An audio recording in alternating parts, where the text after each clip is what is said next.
Thank you very much for coming this evening and chanting with us and dancing in Radha Raman Bhavicha. While we were chanting, I kept praying, and I kept thinking, and I kept praying how nice it would be to be free from the material body, to not have a body that's made out of sattva-gun, rajagun, and tamagun, not to have a body that's made out of these different material elements, but to have a Satchidananda spiritual body, a body that is of the same nature as Krishna. And when we have this type of body, then we become qualified to go to Krishna's world, which is the local Vrindavan. And then have kirtan over there. But kirtan over there, it will be so wonderful because, well, we're sitting here in the evening in Vrindavan, under the trees and the creepers in Vrindavan.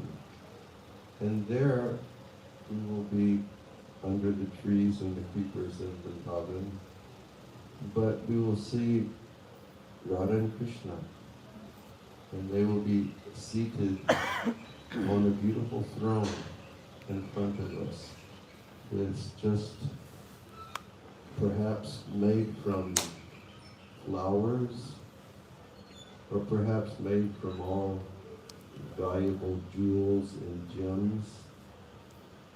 And they will be sitting there, and they will be, Radharani will be very shy to be in the presence of Krishna, and Krishna will be very timid and soft also. And then all of us will all be really in a different body. We'll all be in young girl bodies. There'll be millions of us. And we'll be singing kirtan like this, but we'll be singing it and we'll see Radhe Shyam. And the more we sing, and the more we play the instruments, and the more we inspire them, then Radhe Shyam may get up from their seat, and Radhe Shyam may start dancing in front of us. Won't that be wonderful? To be with Radhe Shyam and to serve them in that way. And while they're dancing, take nice things for them, take water, take garlands, you know. It will be so nice to be able to go to Goloka Vrindavan. And we should understand that this is really our goal. You know, we want to go there. We'd like to go there for serving. We don't want to go there for enjoying, but we want to go there for serving Radhe Shyam. We want to go for serving Krishna. But we know that to serve Krishna in the best way, we have to serve the best servants of Krishna. And that best servant of Krishna is Sri Radha. So we'll all be very enthusiastic. Sri Radha may speak to us from the corner of her eye. She may smile in a particular way. She may give us a hand signal. And then we'll know exactly what to do. And then we'll start dancing and dancing and dancing, and we can spend eternity just singing and dancing for Radhe Shyam. So now we're doing it here, and that's creating our qualification and our adhikari for doing it over there. But we should always remember that that's what we want. Really, that's what we want. And so, you know, many of you are people who have gone to university, you know, to get the university degree, you have to really undergo Tapasya and put out. You know, some people are, you know, people who have professional jobs, and you know that to keep your position, you really have to work and put out energy in order to achieve goal. And in the same way, Krishna consciousness, we're ultimately dependent on the mercy of Krishna, but we know that we really have to make our efforts. Consistently, we have to make our efforts. We have to chant nicely, we have to chant consciously. We have to read the descriptions of Krishna so that we can understand who he is and who his friends are like and where they live. And most of all, we should want to be like them.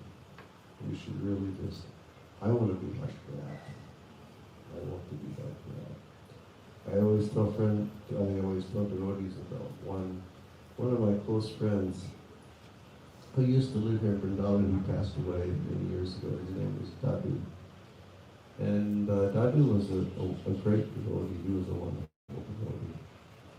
And Dadu told me how one time he was listening to his Guru Maharaj. And his Guru Maharaj, he was speaking about how Krishna and the cowherd boys of Vrindavan played together, and the different things that they do, and the different happinesses that they feel, and the different emotions that they share. And Dadu told me, when he heard his Guru Maharaj speaking that way, he was stricken.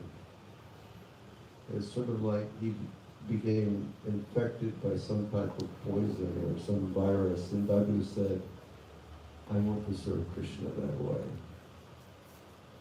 And then I knew Dadu like the last 20 years of his life. He passed away when he was about 85. Constantly, he was crying for the mercy of Sudam, Subal, Madhu Mangal, when will you give me mercy? Sudam, give me mercy. Shridam, give me mercy. Give me mercy, give me mercy. Always, just thinking in that way. I want to be one of Krishna's boyfriends. He was quite an incredible character.